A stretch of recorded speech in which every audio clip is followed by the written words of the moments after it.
Good morning.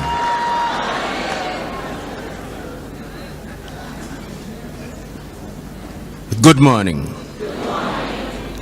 Let me say how happy I am to be with you this morning.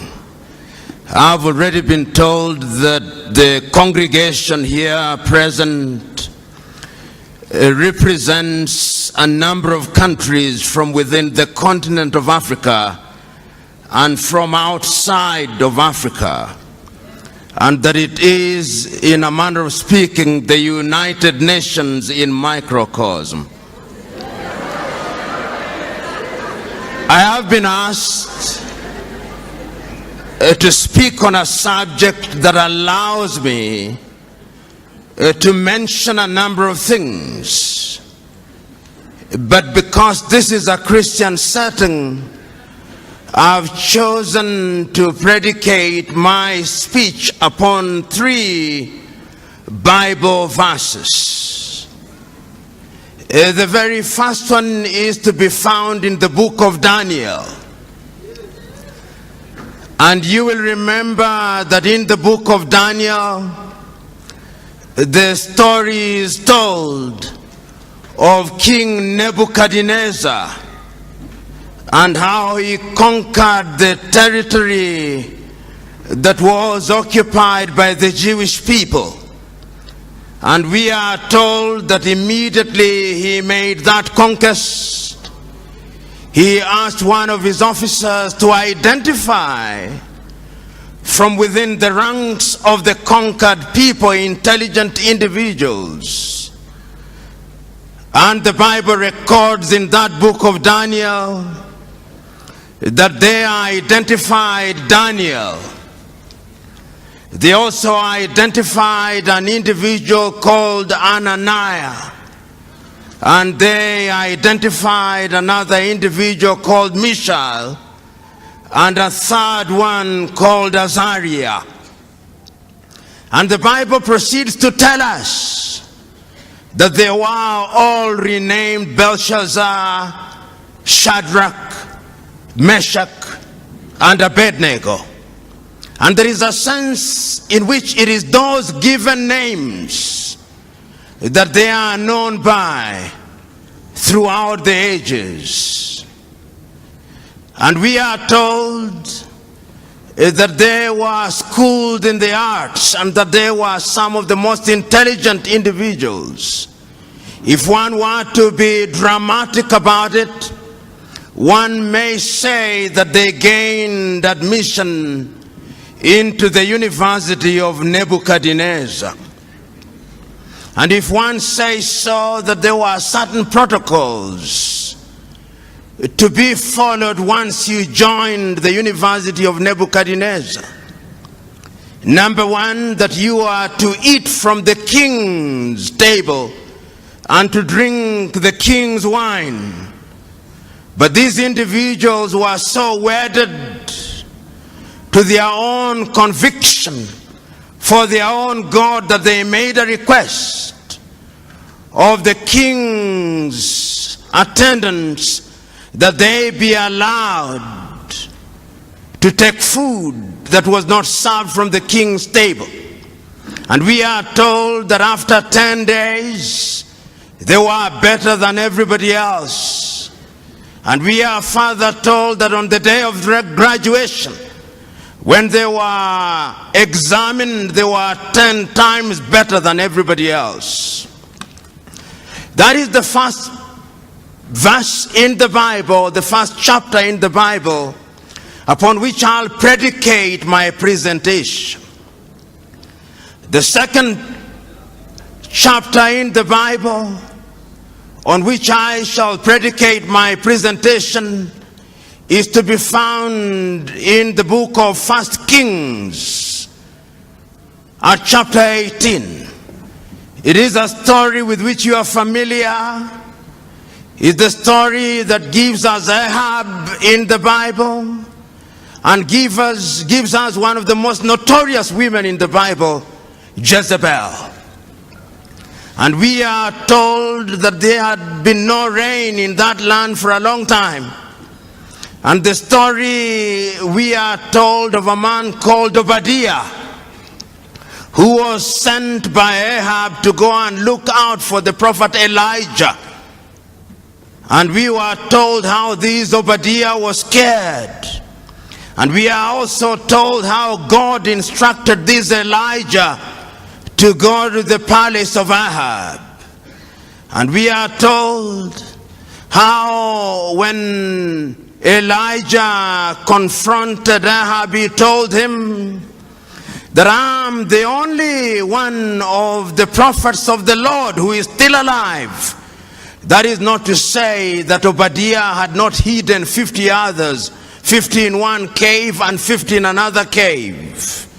And we are told that Elijah said, let us not be of two opinions. If indeed God is God, let us worship God. And if Baal is God, let us worship Baal. And we are told that he asked, bring out the 450 prophets of Baal and the 400 prophets of Asherah who have been dining at the table of Jezebel. And there was a competition, if you may, that took place at Mount Carmel. And the story is told of how they prayed unto their God and how they were mocked by Elijah and nothing came to pass. And ultimately, when Elijah had his opportunity, we are told that fire came down from heaven and it consumed everybody else. And we are told how the prophets of Baal were then executed. Then the final chapter in the Bible, book in the Bible, if you may, that I want to refer to is the book of the prophet Joshua, chapter 24 to be exact. And this is a very critical time when Joshua has taken over from Moses and the Israelites are about to go into the promised land. And we are told that Joshua gathered all the children of Israel, and the story is told of how he reminded the people when they were across the river that Abraham's father Terah worshipped gods other than the real God. And he tells the people, choose you now whom you shall serve. Shall you serve the gods that your fathers worshipped across the river, or the Lord of the Amorites in whose land you dwell? As for me and my house, we shall serve the Lord. I've chosen to predicate my conversation with you this morning 3 chapters in the Bible, because even if you chose not to be a Christian, they are relevant, particularly to young people and particularly to young Africans. And I'm acutely aware that there are other people who are not Africans, and that is also acutely relevant to you, because I've been asked to talk about the time is now. And let me speak to my African brethren first. Just this morning when I woke up, I was listening to somebody who is going to be the presidential candidate in Sierra Leone, the former Director General of UNIDO. And he was wondering to himself, why is it that Africa continues to punch below her weight, economically, politically, and otherwise? We are a continent of 1 billion people, but we cannot feed ourselves.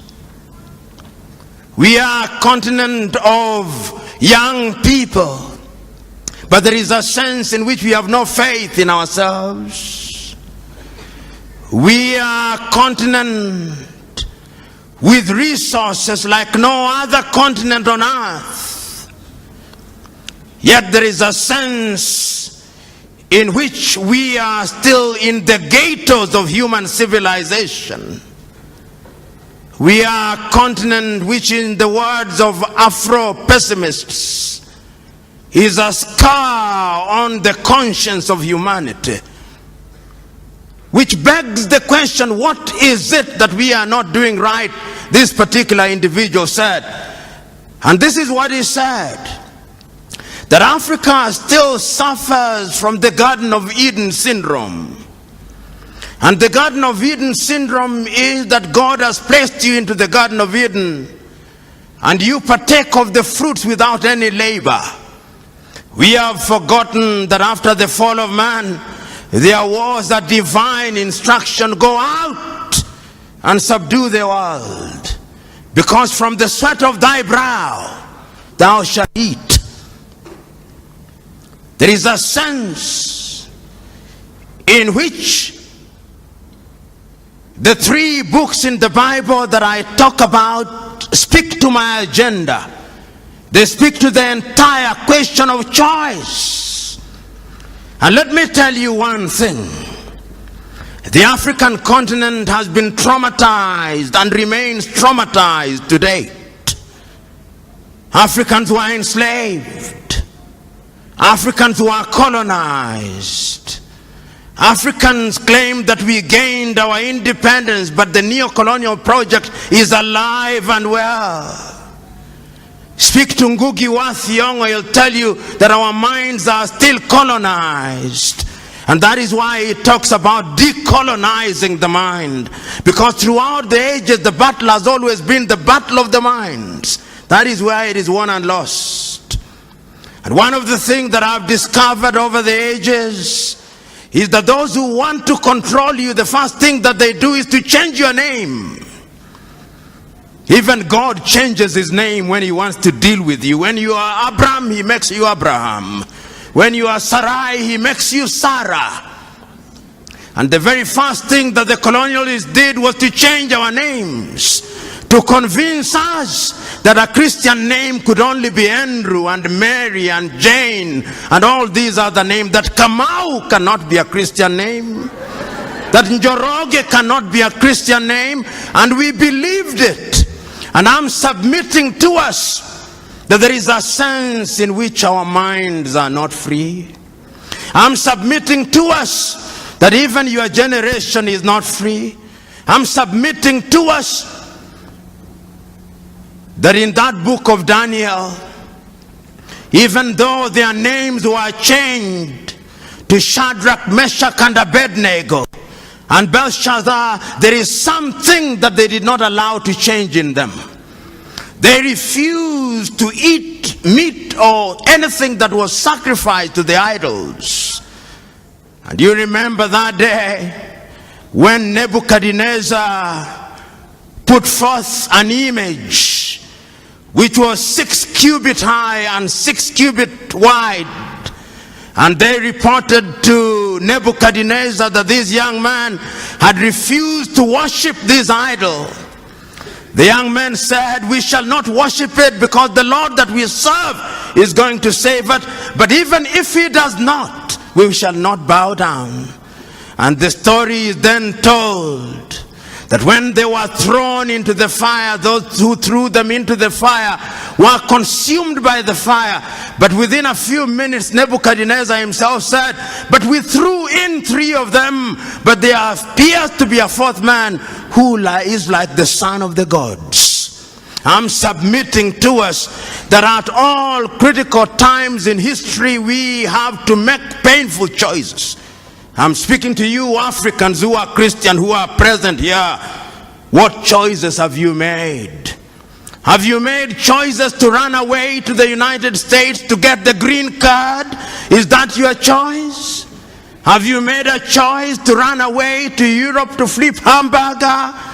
Have you made a choice to run away, to go to Europe and to be humiliated at the embassies of the United States of America, Australia, and the United Kingdom? I'm submitting to us that we must change, because the divine instruction is that each one of us must make do with what we have. It cannot be right that a continent that is so blessed has our young men and women with only one ambition: to go to the United States. I know families where when wives are pregnant, they want to go to the United States that they may give birth there, that their child may be a citizen of the United States of America. The United States of America was not built by an army of angels. No, it was built by human beings. And I'm submitting to us that going forward, like Shadrach, Meshach, and Abednego, we must make a choice. And I'm submitting to us that if your Christianity is the kind of Christianity that only appeals to your emotions and make you feel good without making you good, that is not Christianity. Because there is a variety of Christianity today that makes you feel good, but it doesn't make you good. And I'm submitting to us that we must change now, because if we don't change now, you are going to be subdued by other civilization.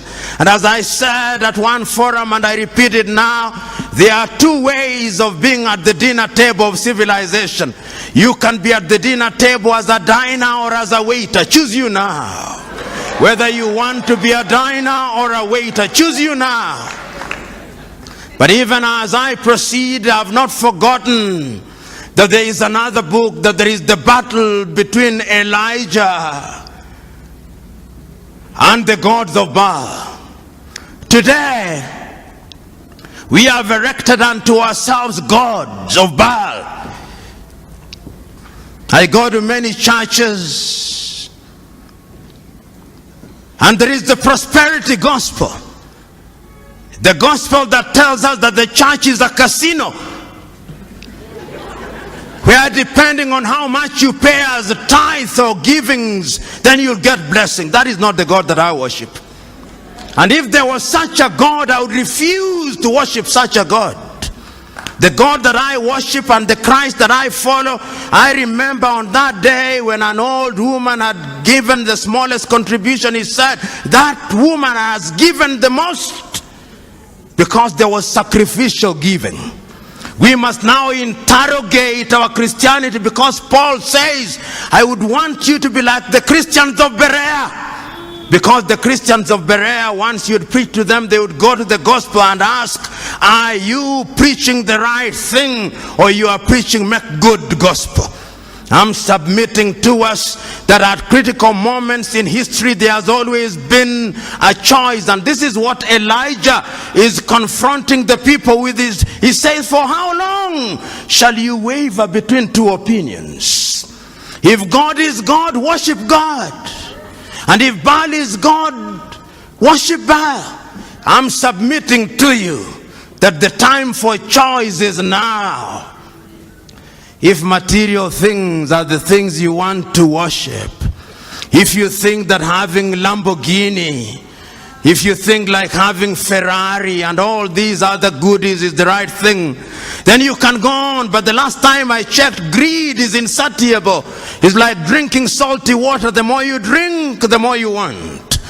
So choose you now. You Christians and Africans shall come to the white men who are present in this room shortly.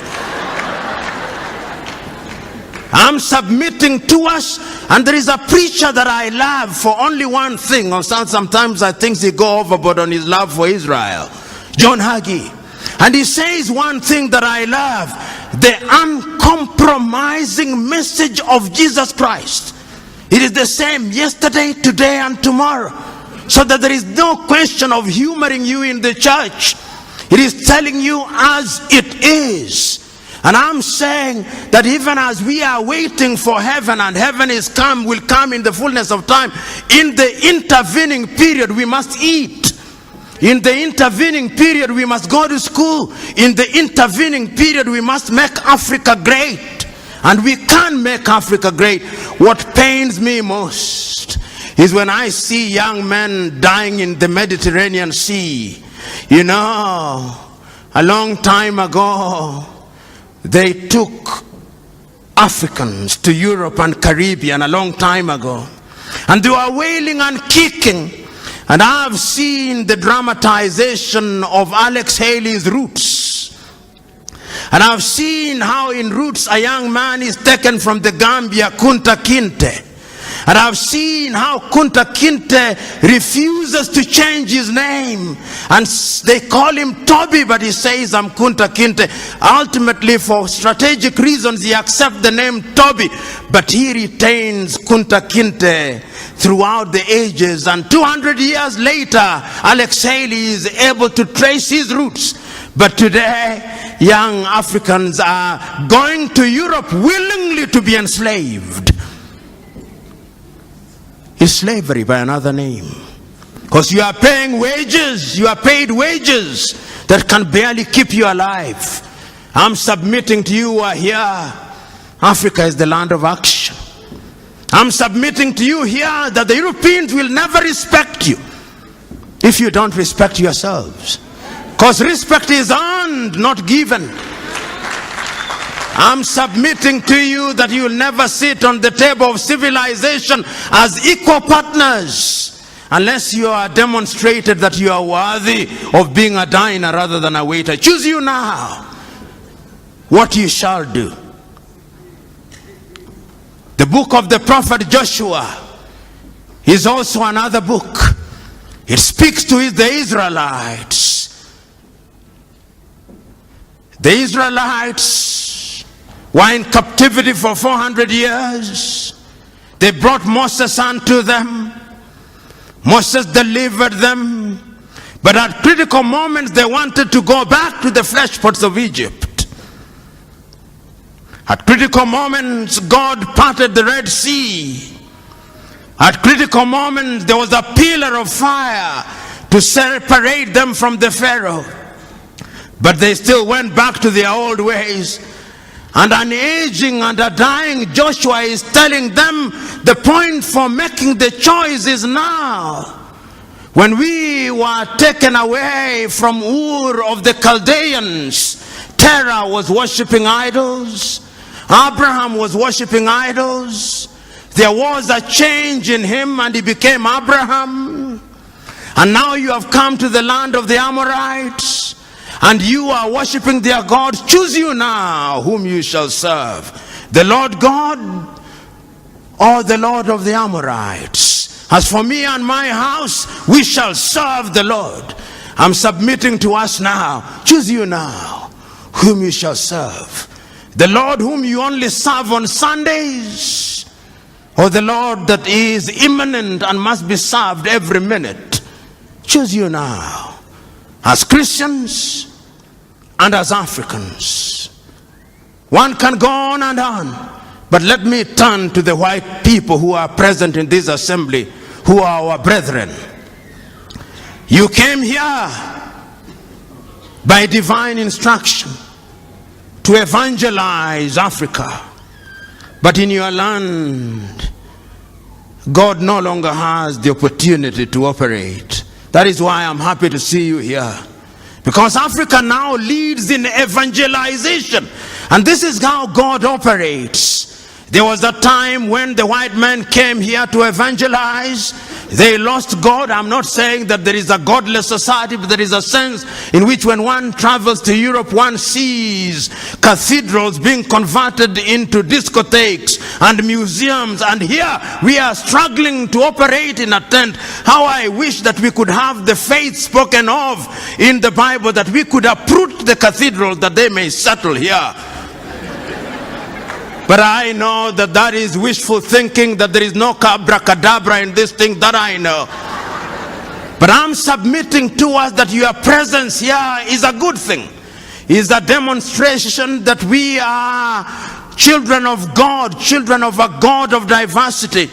You know, And this is very ecumenical. Some of you will be offended, but I do not care whether you are offended or not.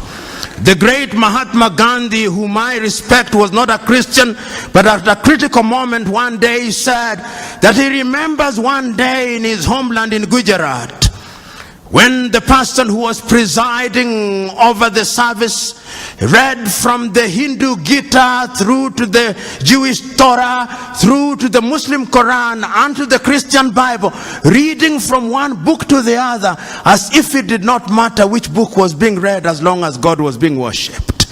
And there is a sense in which I found power in that. You do not know the whole truth. None of us. We do not know how God operates. And that is why Christ tells us, judge not lest you be judged.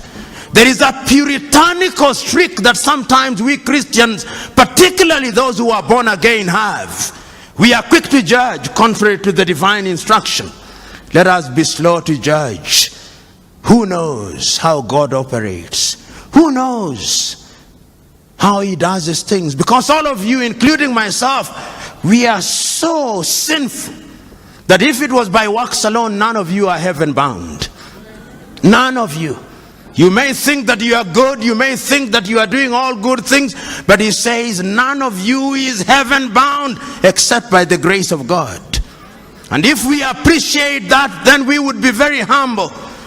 But even as I talk about these things and change now, I'm not unaware that I was asked to speak for 25 minutes. And being aware that I was asked to speak for 25 minutes lets me now move with jet-lag speed in the direction of my conclusion. What is it that I've been saying? I'm saying that we who have the advantage of knowing God, we are in a unique position because we may sin, and throughout the Bible there are many sinners. I used to wonder why God said that David was a man after his heart. This man David, who took Uriah's wife, this man David, who took Abigail, this man David, who sent Uriah to be killed, this man David, of whom the Israelites sang that Saul kills by the thousands, and David by the tens of thousands. I said, how could he possibly be a man after God's heart? But then I made a discovery that the man is so human, so prone to making mistakes and to sinning, but so devoted that when he sins, he goes to God with a contrite heart. And then I discovered that all of us must strive to do that which is good and right. Then I discovered that wherever we are, whatever we do, we must use our Christianity well. A friend of mine told me not so long ago that he was at an airport in the United Arab Emirates, and there was a signpost. Whether this story is true or apocryphal, I do not know, but I'll use it nevertheless. There was a sign that said, you can leave your things here, they are safe, there are no Christians here. And the moral of the story is one that is not far to seek. We claim to be 80% Christians, and yet we are one of the most corrupt nations on earth. Where is our Christianity? We claim in Africa to be immune from all these other things. I know there are Ethiopians here, and I'm not unaware that your economy is doing well, but yet the Oromo has a problem with the Tigrinya and the Tigrinya with the Amhara. So that when the chips are down, the blood of ethnicity is thicker than the blood of Christ. I know that there are Ugandans here, and I know that there are moments when being a Muganda is more important than being an Acholi or a Teso. The blood of ethnicity is thicker than the blood of Christ. And the people whom I love, the Rwandese, are here.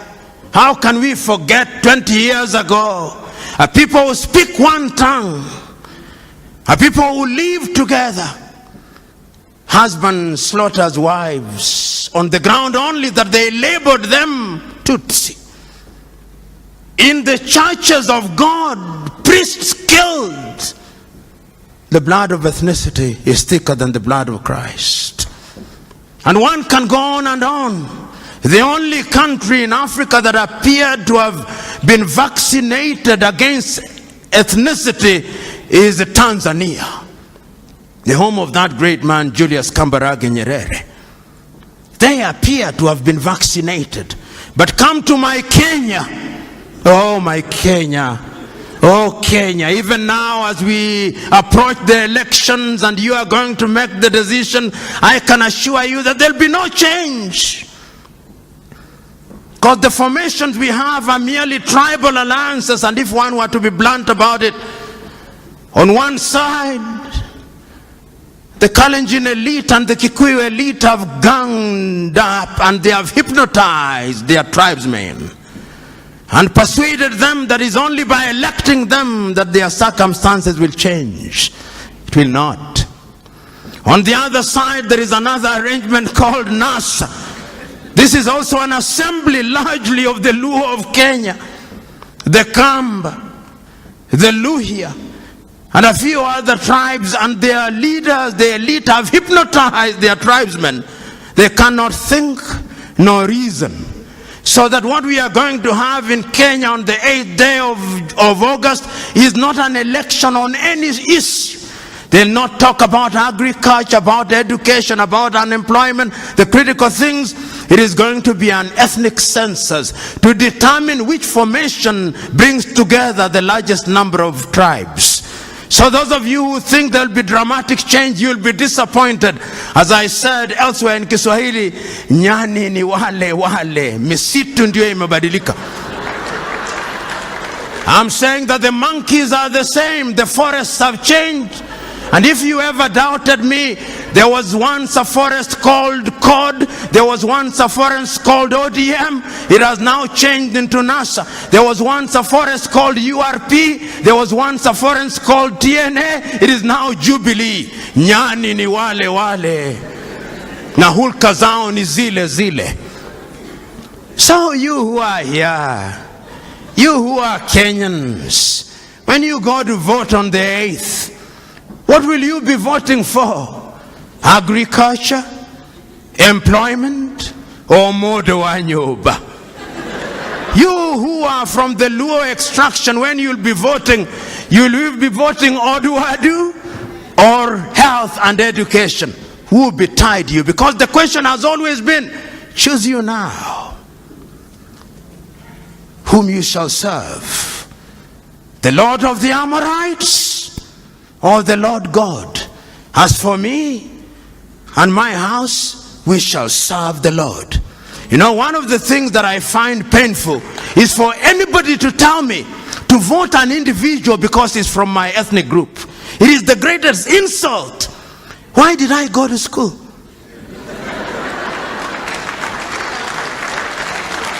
You tell me what you are going to do about education. I'm about to conclude, timekeeper. The British have an election today.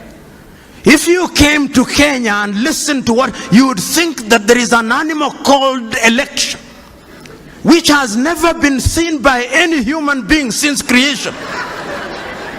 And that God has instructed that Kenya be the experimental ground. You listen to what is happening, yet elections are known.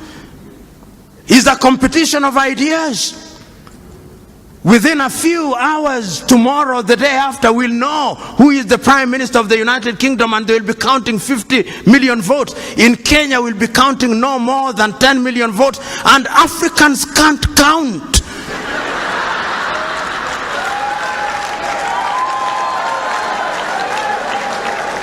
When it comes to elections, Africans can't count. And Africans never lose elections. Africans are rigged. How can you run a continent like that? Yet we claim to be Christians. If you go to the Germans, they'll have an election.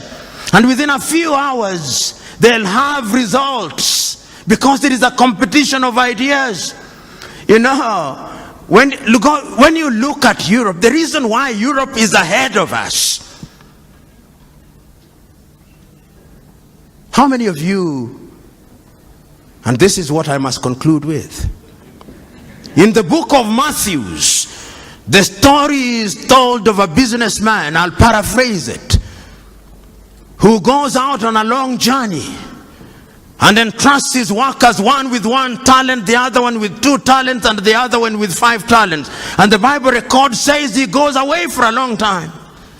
And when he comes back, he goes to the one who was given 2, and he says, Lord, you gave me 2, I've worked on it, and is now 4. And the master says, good work.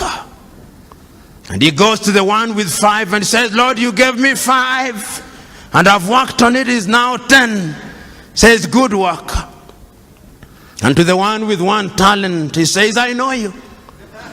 You are a hard-hearted person who likes to reap where you have not sown. And therefore I kept it, here it is. And the master says, why shouldn't you then have given it to those who are in the business of giving interest? And the Bible records, and to those who do not have, even the little that they shall have shall be taken away, and it shall be given to those who have. We have, but we don't utilize. That is why God has now brought the Chinese to take it away from us. That is why God has brought all these people to take it away, because we do not know what it is. I can go on and on, but what is the wisdom of going on and on? When it is so clear that we must make a choice. So I'm submitting to us in conclusion that this is the choice. The choice that we are confronted with is the choice that Shadrach, Meshach, and Abednego were confronted with. To choose to worship the god idols erected by Nebuchadnezzar, or to remain faithful to their agenda. The choice that you are confronted with is the choice that Elijah presented to the prophets of Baal. Choose you now. Do not waver between 2 opinions. If the Lord is God, serve the Lord. If Baal is God, serve Baal. And the latter day Baals come in the form of cars, houses, and other earthly things. The other choice is the same one that Joshua gave to the Israelites. Choose you now whom you shall serve, the Lord whom your fathers worshipped across the river, or the Lord or the God of the Amorites in whose land you serve. As for me and my house, we shall serve the Lord. I'm submitting to us that you young Africans must change Africa. You young Africans must do something for Africa. And you are not going to do it by tweeting, no. You are not going to do it through Instagram, no. You are not going to do it through Facebook, no. You are not going to do it through social media, no. The last time I checked is that you must roll up your sleeves. You must roll up your sleeves and go into the arena of action. Suffer, sweat, plant the tree in the knowledge that those who plant the tree may never enjoy its shadow, but the joy is that the planter of the tree has planted the tree. Another generation will water the tree, another generation will prune the tree, another generation will enjoy her shade. God bless you.